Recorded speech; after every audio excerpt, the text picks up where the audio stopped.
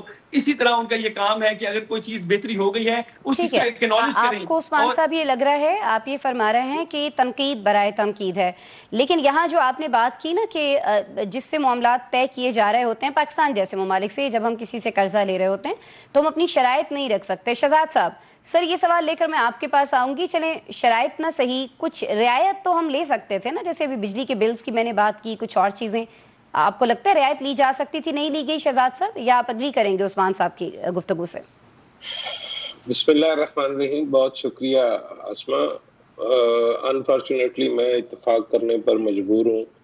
وہ جو کہا جاتا ہے نا بیگرز کانٹ بی چوزرز, اور لوگ پھر اس کا مطلب بھی اور نکالتے ہیں اور پھر اس کو کہیں سے کہیں ملا دیتے ہیں.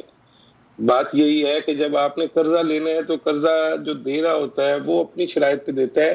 لیکن یہ بات ٹھیک ہے کہ یہ بات ہو سکتی تھی آئی ایم ایف سے, کیونکہ آئی ایم ایف نیٹی گریٹیز میں نہیں پڑا کرتا. وہ یہ نہیں کہتا کہ آپ منسٹرز کے اوپر جو ہے وہ ٹیکس نہ لگائیں اور غریب آدمی کی جو بجلی مہنگی ہے اس کو مزید بجلی کو مہنگا رہنے دیں.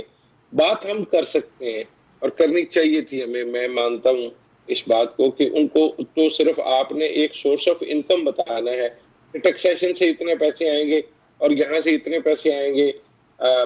آپ کو وہ جسٹیفائی کرنا ہے کہ پیسوں کا جو آپ کا فلو ہے وہ کیا ہوگا اور کس طرح سے آپ یہ قرض اتاریں گے اور ملک کو چلائیں گے. لیکن جہاں تک بجلی کے بلوں کی بات ہے, اگر آپ, اور یقینی طور پہ آپ نے وعدہ بھی کیا تھا, آپ نے وہ بجائے اس کے کہ بجلی سستی کرتے, بلوں میں کمی کرتے, آپ نے جن لوگوں نے اپنے گھروں کے اوپر سولر سسٹم لگوا رکھے ہیں ان کی پیٹھ میں چھرا گھونپ دیا ہے. آپ نے کہا کہ جی وہ اب جو 27 روپے والی یونٹ کے حساب سے ہم لے رہے تھے اب ہم 10 روپے کے حساب سے لیں گے, جس کا مطلب یہ ہے کہ ایک بہت بڑا یو ٹرن آپ کو پاکستان کی جو حکومت ہے اس کی حکومتی پالیسی میں آپ کو نظر آ رہا ہے کہ پہلے آپ سولر پالیسی کو آپ فروغ دے رہے تھے, لوگوں کو سولر کی طرف راغب کر رہے تھے. اب آپ کہہ رہے ہیں کہ نہیں سولر مت لگائیں. دیکھیں وہ ہم نے تو پھر آئی پی پی سے بجلی لینی ہوتی ہے, اگر آپ اپنی بجلی خود بنانا شروع کر دیں گے تو آئی پی پی کی بجلی کدھر جائے گی؟ اور بھائی آئی پی پی سے بجلی کا معاہدہ آپ نے کیا, ان سے کک بیکس آپ نے لی, بیوروکریسی نے لی, حکومتوں نے لی, عام آدمی کا کیا قصور ہے اس میں؟ تو حکومت کو یہ چاہیے تھا کہ اگر عام آدمی کو ایک پاس آن کر سکتی تھی فیسلٹی تو وہ کرنی چاہیے تھی. انفارچونیٹلی وہ نہیں کی گئی.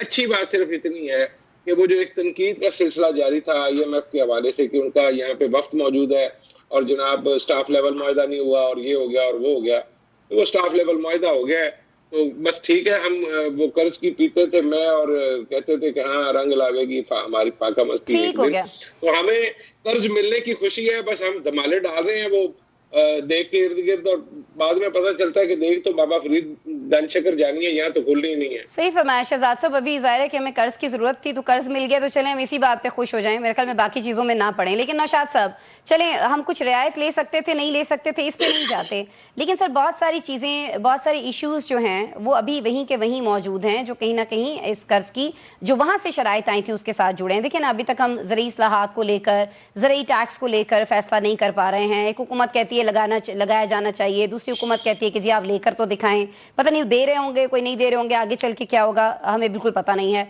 نجکاری کا جو معاملہ ہے اس پر ہم بہت ساری نوشاد صاحب بحث کرتے ہیں، لیکن نجکاری میں سب سے بڑا پی آئی اے کو دیکھ لیجئے، ہم بولیاں لگواتے ہیں لیکن ہم اس کو بیچ نہیں پا رہے ہیں، پتہ نہیں ہم بیچنا چاہتے بھی ہیں کہ نہیں بیچنا چاہتے ہیں۔ تو سر ایشوز تو سارے وہیں کے وہیں ہیں، تو پھر اس کو کامیابی کہا جانا چاہیے ان سارے ایشوز کے ہوتے ہوئے، یہ اس کو ہم پھر خوش قسمتی کہہ لیں، کامیابی نہیں، خوش قسمتی سے لکیلی ہمیں یہ مل گیا کیونکہ ایشوز آر اسٹل دیئر۔ بسم اللہ الرحمن الرحیم۔ دیکھیے ایک طرح سے کامیابی تو یقیناً ہے، کیونکہ ایک معاملہ تھا جو طے ہونا تھا وہ ہو گیا۔ ٹھیک ہے، اب معاملہ یہ ہے کہ میں حیران اس بات پہ ہوں، پریشان بھی ہوں اور افسردہ بھی ہوں۔ وہ یہ ہے کہ آپ تو رو رہے ہیں کہ جی رعایتیں لینی چاہیے، بھائی وزیر اعظم صاحب نے آج کابینہ کی میٹنگ میں یہ واضح لفظوں میں کہا ہے، وہ ہمیں رعایت دے رہے تھے، ہم نے نہیں لی۔ وہ تو کہہ رہے تھے کہ جناب آپ اپنا جو ہے وہ ٹیکس ہدف جو ہے وہ 12.9 کے بجائے 12.1 کر لیں۔ ہم نے کہا نہیں، ہم 12.3 کریں گے، ہم 12.1 کی رعایت نہیں لیں گے، ہم اتنا کم ٹیکس نہیں رکھیں گے، اپنا ہدف ہم زیادہ رکھنا چاہتے ہیں۔ وہ تو کہتے تھے 12.9 ہی رکھے رہنے دیں۔ تو رعایت تو وہ دے رہے تھے، ہم نہیں دے رہے۔ اتنے پر اعتماد کیوں ہیں شہباز شریف صاحب؟ ہو پائے گا پھر یہ ہدف حاصل سر؟ نہیں، ہدف تو ہو جائے گا، شاید اس کے قریب قریب ہی ہے۔ وہ آئی ایم ایف نے سمجھ کے ہی کہا کہ نہیں، ذرا شاید ہم اوور کانفیڈنٹ ہونا چاہ رہے ہیں، تو اس نے پھر 12.3 پہ ہمیں منا لیا ہے، ہمیں منا لیا ہے، آئی ایم ایف نے منایا ہے کہ آپ اتنا ٹیکس لے لیں۔ بھائی میں ویسے معذرت کے ساتھ میں اگر پرائم منسٹر صاحب سے گزارش کر سکوں، جسارت کر سکوں، اگر میرے پہ پیکا آرڈیننس نہ لگے، تو میں صرف یہ کہنا چاہتا ہوں کہ بھائی اللہ کے بندے، آپ کو دھیان نہیں رہا اس وقت کہ یہ جو ٹیچرز جو ہے سڑکوں پر ذلیل و خوار ہو رہے ہیں، جن کی آپ نے تنخواہیں جو ہیں وہ بڑھا کے پروفیسر کی تنخواہ جو ہے وہ اسسٹنٹ پروفیسر سے بھی کم کر دی ہے، آپ ان کی ریبیٹس واپس لے رہے ہیں، آپ لوگوں پہ تنخواہ دار طبقے کے اوپر ٹیکس ڈالے جا رہے ہیں، اور آپ یہ کہہ رہے ہیں کہ آپ کے وزیر خزانہ صاحب فرماتے ہیں کہ آئندہ جو بجٹ ہے اس میں ہم ان کی تنخواہیں بڑھنے کے بھی امکانات نہیں ہیں، اور اپنی کابینہ یہ جو 3 ارب یہ 12.1 سے 12.3 کروایا، پتہ کیوں کرایا؟ یہ صرف اور صرف یہ جو کابینہ کی جو یہ بڑھوائے ہیں نا پرکس، یہ اس کو کمپنسیٹ کرنے کے لیے یہ ٹیکس ریشو بڑھا۔ اور بھائی آپ کو عوام کا خیال کرتے، آپ پتہ نہیں، میں تو حیران پریشان رہ گیا ہوں کابینہ میں یہ گفتگو سن کے پرائم منسٹر صاحب کی، اور میں ان سے صرف دست بدستہ گزارش ہی کر سکتا ہوں کہ یار عوام کا بھی خیال کر لیا کریں۔ آپ کی اپنی انا اپنی جگہ پہ ہے، آپ نے بہت بڑا کام کیا، بہت اچھے کپتان ہیں، بہت اچھے ایڈمنسٹریٹر ہیں، بہت بڑے وزیر اعظم ہیں، اتنے بڑے وزیر اعظم ہیں کہ آپ کو اپنے عوام کا خیال نہیں رہا کہ یار میں یہ جو میں نے یہ دیکھا نا 12.3 کھرب اور 12.1 کھرب، یہ 200 ارب روپے کا معاملہ تھا۔ اس 200 ارب سے آپ کتنا ریلیف دے سکتے تھے قوم کو؟ آپ نے کیوں نہیں دیا؟ سر ابھی پتہ ہی لوگ کیا جواب دیں گے، یہ ویسے تو کہتے ہیں جی کہ پڑوس کی بات نہ کریں نوشاد صاحب، لیکن ابھی یہ کہیں گے جی بھارت میں بھی تو اضافہ ہوا ہے، لیکن ان کی ریشو دیکھ لیجئے کہ کس ریشو سے انہوں نے اضافہ کیا ہے، کتنی ان کی تنخواہیں تھیں اور کتنا انہوں نے اپنے۔ یہ تو بحث ہی نہیں ہے، یہ تو بحث ہی نہیں ہے، دیکھیں نا یہ تو معاملہ ہی نہیں ہے۔ معاملہ یہ ہے کہ ہم نے آئی ایم ایف سے ایک معاملہ طے کرنا تھا، اس میں ایک ٹارگٹ تھا، وہ ہمیں ریلیف دے رہا تھا، ہمیں کوشش کرنی چاہیے تھی میکسیمم ریلیف لے کے وہ عوام کو پہنچاتے۔ 200 ارب روپے کے معاملہ مجھے تو جو سمجھ میں آیا فگر سے ابھی تک، ہو سکتا ہے میں کوئی اوپر نیچے تو آپ یعنی جو بات مزمل اسلم صاحب نے کہی ہے آپ اس سے ایگری کرتے ہیں نوشاد صاحب، ہاں یا نہ؟ آپ اسلم صاحب مزمل اسلم صاحب نے جو فرمایا، ان کو تو پتہ ہی نہیں ہے کہ کیا کرنا تھا، ان سے میں ایگری نہیں کرتا، ان کو تو خود بیچاروں کو نہیں پتا کہ رعایتیں کیا لینی۔ چلیں ابھی تو یہی بات کر رہے ہیں نا جو آپ نے فرمایا، آپ کو بتائے ہیں، جس نے مزمل صاحب کو اگر اتنے جوگے ہوتے تو بتاتے کہ بھئی یہ فلاں رعایت لینی چاہیے تھی، فلاں رعایت لینی چاہیے۔ ان کو تو آپ چھوڑ ہی دیں، ان کو کیا پتا بیچاروں کو، ان کو کامرس کی الف بے نہیں آتی، ان کو ان کی جانے جوتی کے وہ کیا ہوتی ہے۔ چھوڑے بات اس بحث کو، میں جو بات کر رہا ہوں، میں جس چیز کو رو رہا ہوں اس پہ نظر ثانی کر لے میرے ساتھ کوئی بیٹھ کے، یا میرا ٹھیک ہو گیا سر۔ آپ نے اپنی گفتگو کے آغاز میں کہا تھا کہ آج آپ جیسے میری جیب سے کسی نے 200 ارب روپیہ نکال لیا۔ بالکل سر، آپ وجہ فرما رہے ہیں، یہ ایک بڑا معاملہ ہے اور اس کو اس طرح سے وہ نہیں کیا جانا چاہیے تھا، لیکن آپ نے جیسے اپنی گفتگو کے آغاز میں فرمایا نا کہ آج میں حیران بھی ہوں، پریشان بھی ہوں، پتہ نہیں کیا کیا ہوں، تو آج میں بھی تھوڑی حیران ہوں اور شاید ناظرین بھی حیران ہوں گے جس طرح سے آج نے آپ نے آج وزیر اعظم صاحب کو لے کے تنقید کی ہے۔ ہضم نہیں ہو رہی ویسے کاشف صاحب مجھے، لیکن چلیں آگے آ جاتے ہیں کاشف صاحب اور آپ ہی کی طرف۔ یہ پہلا موقع ہے میرے شو میں کہ آپ نے اس طرح کھل کے شہباز شریف صاحب پہ تنقید۔ نہیں، میں الحمدللہ مشہور ہوں اس کام کے اوپر. لیکن یہ پہلا موقع ہے. اس پہ چلیں پھر آتے ہیں اگلے سیگمنٹ پہ اس پہ بات کر لیتے ہیں. سر میں آپ کی طرف آؤں گی. سر ابھی سولر کے حوالے سے ہم بات کر رہے تھے کہ سارا وہ جو وہاں سے ہم بجلی چونکہ خرید رہے ہیں تو ہمیں خرید کے اپنے عوام کو ہی بیچنی ہے. ہم کس کو بیچیں بھائی, تو اسی پہ بوجھ ڈالیں گے نا. لیکن پھر سے ہم سولر ٹیوب ویلز بھی لگا رہے ہیں تو اس پہ تو ہمارا کوئی چیک بھی نہیں ہے کہ کون کتنا پانی نکال رہا ہے. تو پہلے ہی ہم رو رہے ہیں کہ جی ہمارے یہاں زمین میں پانی بھی ختم ہو رہا ہے, خشک سالی ہو رہی ہے, بہت سارے مسئلے مسائل ہیں, اس کو ہم نہیں دیکھ رہے ہیں. جنگلات کی شرح اگر بات کر لیں تو دنیا میں ہمارے پاس کم ترین ہے. جتنے رقبے پر درخت لگائے جانے چاہیے وہ ہم نہیں لگا پا رہے ہیں. کلائمیٹ کو لے کے بہت سارے پرابلمز ہیں اور اس کا ذکر ہم آج IMF نے بھی کیا ہے. لیکن یہ سارے چیزیں اپنی طرف, اور یہ جو تنقید ہو رہی ہے اور جس طرح سے آج نوشاد صاحب بھی تنقید کرتے ہوئے ہمیں دکھائی دے رہے ہیں, تو پھر ایسے لگتا ہے کہ نہیں یہ صحیح ہے, کہیں نہ کہیں حکومت سے کچھ نہ کچھ غلطی ہوئی ہے. بہت ساری ایسی چیزوں کو نظر انداز کر دیا گیا جن پہ بحث ہو سکتی تھی. کاشف صاحب ریلیف لیا جا سکتا تھا. بسم اللہ الرحمن الرحیم. آج کا شو بہرحال اس حوالے سے بڑا یونیک ہے. ہاں جی, کہ آپ نے کہا شروع میں کہ آپ روایت شکن ہوتے ہوئے بھٹی صاحب سے گفتگو شروع کریں. پھر اس کے بعد میں بڑا محظوظ ہو رہا تھا, میرے بھائی ہیں شہزاد فاروقی صاحب بڑے ہیوی ہارٹ کے ساتھ, انہوں نے کہا میں بڑا مشکل ہے لیکن میں بھٹی صاحب سے اتفاق کرتا ہوں. اچھا میں نے کہا لو جی بھٹی صاحب کی تو آج چاندی لگ گئی, فاروقی صاحب کو انہوں نے ایگری کر لیا ہے, نوشاد صاحب تو ویسے ہی آپ کے ساتھ ایگری ہے. تو پتہ لگا نوشاد صاحب کہہ رہے ہیں میرا غم غارت کون کرے گا. غیر معمولی پروگرام ہے تو میں وہ غیر معمولی پروگرام کے اوپر میں نے کہا بھٹی صاحب نہ کچھ ایسا کر دیجیے گا. بھٹی صاحب سے میں گزارش کروں گا کہ آپ قریب ہیں تو نوشاد صاحب کا غم غارت کریں, انہیں ذرا بتائیں یہ 200 ارب روپے اوپر گیا یا نیچے گیا. دیکھیے بات یہ ہے کہ ملک کا خزانہ خالی, ہر جانے والی حکومت کے اوپر آنے والی حکومت نے یہی بات رکھی کہ وہ تو زبو حالی کا شکار کر گئے, خزانہ خالی کر گئے, یہ کر گئے, وہ کر گئے. یہ پچھلے 20 سال کا یہ معاملہ ہے, اور انشاءاللہ تعالی اللہ کے فضل و کرم سے یہ روایت پاکستان میں جاری و ساری رہے گی کہ جس وقت یہ حکومت جائے گی اور کوئی نئی حکومت آئے گی وہ کہے گی ہم کیا کرتے, ہمیں تو انہوں نے قرضوں میں پھنسا دیا اور یہ کر دیا اور وہ کر دیا. Blame game. IMF کیا 1.1 ارب ڈالر کے لیے ہم نے اس کی ریکوائرمنٹ جو تھیں وہ پوری کر دی. انہوں نے 1.1 ارب ڈالر کے دینے کے لیے آمادگی ظاہر کر دی. نیٹ شیل معاملہ ہے یہ. اب جس معاملے کے اوپر نوشاد صاحب رو رہے تھے وہ معاملہ نہ IMF کا ہے نہ اشرافیہ کا ہے, وہ معاملہ ہے ہمارا. اب عوام کو لگے جو مرضی جھٹکے بجلی کے, سولر کے لگے یا الیکٹرک شاک لگے یا IPP کے جھٹکے لگے, اس سے کوئی ان کا لینا دینا نہیں ہے, کیونکہ وہ بیچارے ہم سے زیادہ معاشی طور پہ پریشان حال ہے, وہ بڑے مشکل سے گزر بسر کر رہے ہیں, اسی لیے انہوں نے تنخواہیں بڑھائی ہیں, اسی لیے تنخواہوں کے ساتھ ساتھ فوج ظفر موج بڑھائی ہے. تو اب وہ فوج ظفر موج جو بڑھی ہے اس کا وزن بھی جو ہے عوام سے آنا ہے. لیکن میں یہ سمجھتا ہوں کہ چلے اب کم از کم شہباز شریف صاحب, نون لیگ یہ نہیں کہہ سکتی کہ ہماری پالیسیوں کا تسلسل نہیں ہوا, ہمیں کھل کے کام کرنے کا موقع نہیں دیا گیا, ہم نے پرفارم نہیں کر سکے. اب کم از کم یہ آرگومنٹ نہیں ہوگا, لیکن ہو سکتا ہے کہ یہ بھی آرگومنٹ وہ کریٹ بھی کر لے. سیاستدانوں کا کیا اعتبار. جو بات نوشاد صاحب کر رہے ہیں نا جی سیلری پرسن کا, نوشاد صاحب یہ بھی حکومتوں کا سیٹ پیٹرن ہوا کرتا ہے. حضور آپ میرے سینئر ہیں, استادوں کی جگہ ہیں, حکومتیں پہلے 2 یا 3 سال میں کسی کو ریلیف نہیں دیتی, بالخصوص سیلری پرسن کو, عوام کو, اس کو. اور اسحاق ڈار صاحب کا سیٹ گول ہے, جیسے الیکشن ایئر میں جائیں گے ادھر ادھر سے پکڑ دکڑ کے عوام کو ایک ریلیف کا فلڈ دے دیں گے اور پھر آگے کہیں گے جی اب ہمیں دوبارہ ٹیکسز لگانے اور چیزیں کرنے ہیں. عمران خان صاحب میں کہا حکومتوں کا یہی معاملہ ہے. اصل ایشو یہ ہے کہ ہم نے فنڈامنٹل چیزوں پہ ایڈریس ہی نہیں کیا. دنیا میں سب سے بڑا چیلنج بن گیا ہوا ہے یہ انوائرمنٹل ایشو. ٹھیک ہے, ہمارا کوئی اس پہ نہیں. جس وقت عمران خان صاحب سونامی درختوں کا بلین سونامی ٹری کر رہے تھے, ہم اس وقت بھی حدوِ تنقید بنا رہے تھے.